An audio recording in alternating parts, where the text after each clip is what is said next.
Welcome back to the David and Wendy Podcast. We have been focusing the last few weeks on self-talk.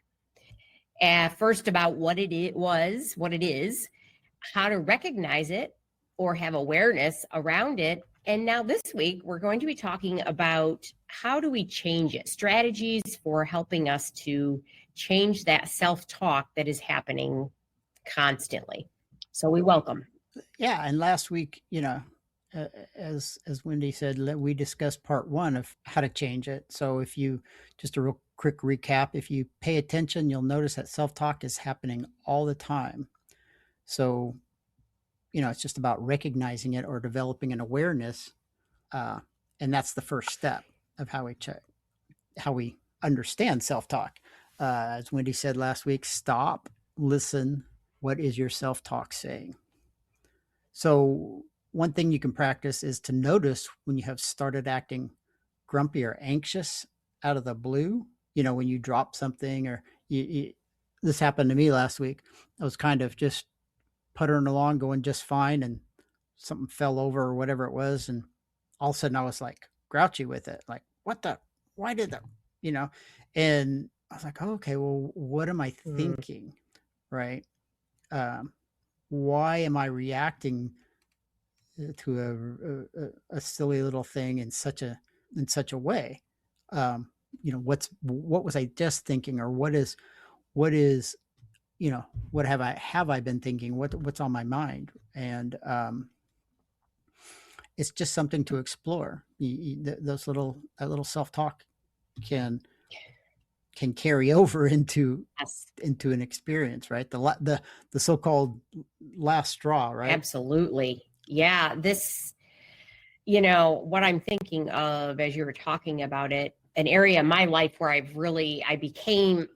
developed an awareness around it. Let's just say that, especially in my teaching career, was, getting angry at people. And I realized it was my programming, but, when things weren't going my way, or somebody said something that I didn't really like, I would notice I'd get really angry, and I could literally feel it in my body, so I was reacting, and I started to notice what I didn't want. And I didn't want to get angry anymore and feel, physiologically, I just felt yucky. So then I started to say, well, what do I want? I want to be able to let things roll, and then respond rather than react to situations. And that really did help me. I mean, it took a while, and every once in a while it still can happen, but I'm so much quicker. I recognize it now because my body, I'm really in tune to, it's like, oh, wait, that doesn't feel good. Or if I react, and jump in really quick, I'm reacting and it doesn't feel right. So I catch myself a lot quicker now. And another close to home example of this that many individuals might have, and it's not about getting angry, but this has to do with I'm sure we've all experienced this, is paying bills. How many people, or how many of our listeners, I know that this can still happen to me. It's like the bills are coming in and it's like, I don't want to deal with it. So I just kind of push it away, or, don't open the mail, or, but I realize that the feeling I'm having, it's coming from that self-talk of like, oh, these are bad. It's negative, right? What do I want? So that's what I don't want. What I do want is I want peace around the fact that the bills are going to be taken care of. So, to be applicable here for strategies, is the first step is just recognizing what I don't want. I want to recognize that paying my bills, I do want to recognize it is causing some fear and anxiety, but I don't want that. What is it I do want? I can, resolve this situation by noticing what I do want and changing from reacting to responding. So it's changing that self-talk in my head. And this takes some practice, I have to say, so I know this is all going to work out. money it flows from all different sources. And it takes me from a place of restriction to a creative flow. And now, there's the possibilities of how this can be cleared up. So yeah, I suggest to our listeners to try this. It does really work. And I no longer have as much anxiety around, especially bills or even finances in general. If I really just stop, have an awareness, and refocus that self-talk in my head. So yeah, that's the thing, isn't it? It's the refocusing. It's the changing of it. I heard quite a while back, actually. One of the ways to get around, or let's say change your perspective on bills, is to find a way to be grateful for them. In other words, the electric bill comes in, and you're like, oh my God, that's going to be crazy. So then instead of worrying about it and getting charged up about it, you can get excited about it and say, oh, I'm so grateful that I have electricity. Yes. I am so willing to pay for the support of the electricity, so that I can look at all the things that run in my house, especially nowadays with all the computers and devices, all the things that you get to experience in your house or wherever, with electricity. So it's like, oh well, yeah, I'm happy to pay the bills, right? That's one way to look at it. Because when we're operating out of fear or anxiety, which is the focus on what I don't want, both our thinking and physiology is reduced to finding an immediate escape, right? I if this is something I don't want, I've got to get away from it. And it's not always a graceful exit, is it? Sometimes we we handle situations that we are interpreting as fearful, and some can physically be, right? But most of the time we can have fear around paying bills, which is not really a fearful, right?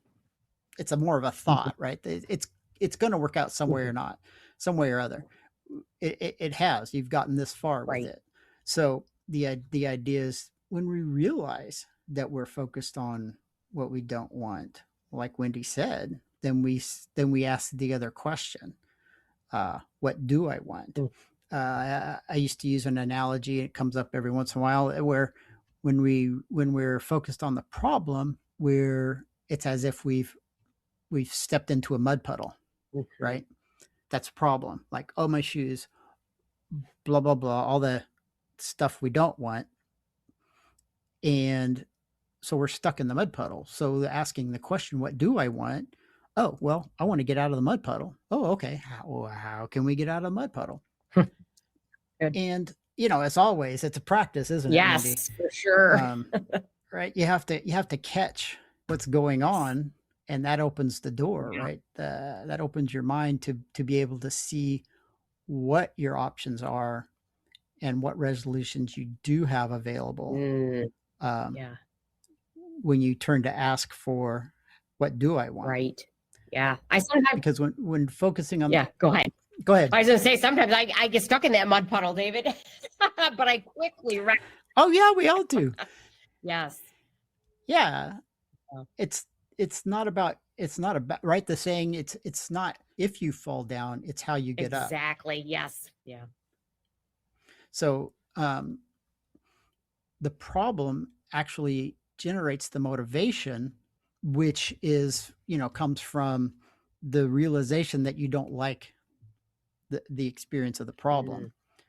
Okay, so this becomes the fuel, the motivation. But where you need the next step to that is, what do I want? And that's the momentum. That's the taking action. And as long as you're stuck staring at the problem, there's no momentum. There's no movement. That's where the movement is. So your benefit comes from focusing on the next step. Again, I know we keep saying this, but this is this is where the change comes in, right? Mhm. What do I want?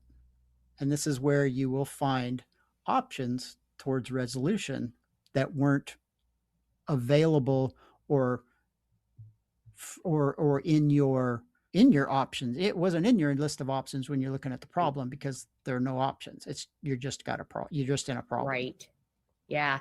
And I also want to go back to something you said a little bit earlier about, you heard that a while ago, and I think I have heard this too, is finding the gratitude with what is the so-called, quote unquote problem, and I do this with meals now. Right. It's like, I'm so grateful that I have instant communication with my family and friends, when I pay my cell phone bill or the electricity, as David said. Yeah. I mean, look, if we didn't have electricity, jeepers, there'd be a lot of things we couldn't do.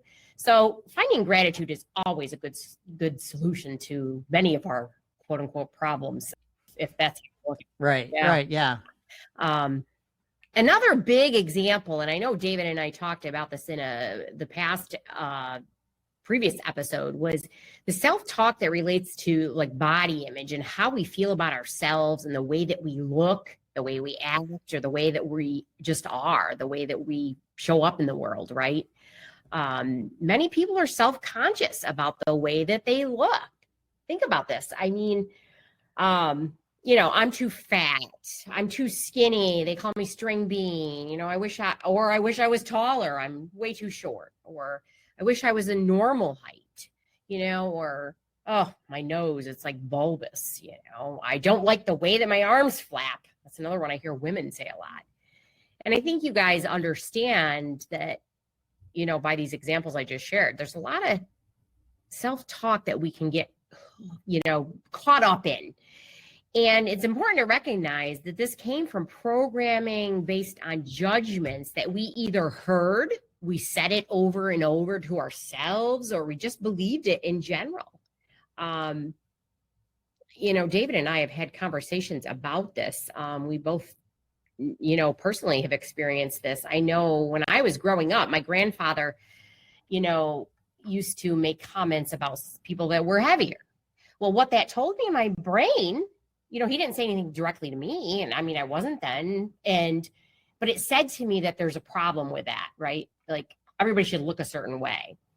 So, but we're focused on this episode about, what strategies can we do to change this? So recognizing how I felt around that, it was the first thing. And I want to change those words, the thoughts in my head around that. So offering a strategy or solution for all of you out there that might have some sort of negative talk is to really be genuine and compassionate with yourself, and try this at home in front of a mirror. Just look at yourself, and whatever negative self-talk that you want to be different, change it to something kinder, more loving, more compassionate.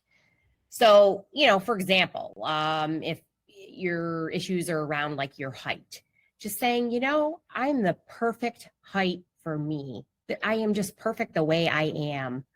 Or if it's around weight, my weight is right where it needs to be right now. My arms, I was thinking about my friends that talk about their bat wings. That's such a negative connotation. But instead, changing that, my arms do all these amazing things that I need it to. And I'm so grateful that I have my arms just the way they are. So the other thing that I want to kind of touch on, so whatever your issue is, or not issue, let me rephrase that. Whatever self-talk it is that you want to change, recognizing that you don't like the way it is now, you can change it. Where do you want it to be? And start saying those things to yourself. I'd also like to share an awareness that I have of helping others. And this really hit home when I became a grandmother just a year ago. And my daughter, I think she heard this from a movie, and I apologize, I can't quote it, but and it wasn't exactly like this anyways. But anyway, something she says to their daughter, my grandbaby, is every day she tells her she's beautiful, she's kind, she's loved, she's smart, she's funny, that she matters, and that she is important. And the first time I heard this, I wanted to cry because it's beautiful. And that baby, I hope no matter what things she may hear, I hope she will always remember those kind words that were said to her, and that she can say them to herself. So yeah, to all our listeners out there, just really, it can be done. Just once you have the awareness, think about where you're at and where you want to be, and what words can you say. So, David, what are your thoughts? Yeah. I mean, it gets easier. The practice Mm-hmm. is starts with noticing that that's even happening and how often it's happening. And again, this is perfect is not the goal. Perfect is the direction we're headed in, but we understand we're not going to get there. So it's, as I said before, it's not when you fall down, it's how you get up. So equating falling down to having some kind of negative self-talk pop up. So that's okay. The game or the practice is to hear it, be aware of it, and then reword it in a positive way. Mm-hmm. And that becomes easier as you practice. The more you practice, like it with anything, the more you practice, the easier it becomes. It's so yeah. Really, I mean, we are interpreting our experience and other people right through our programming. So, going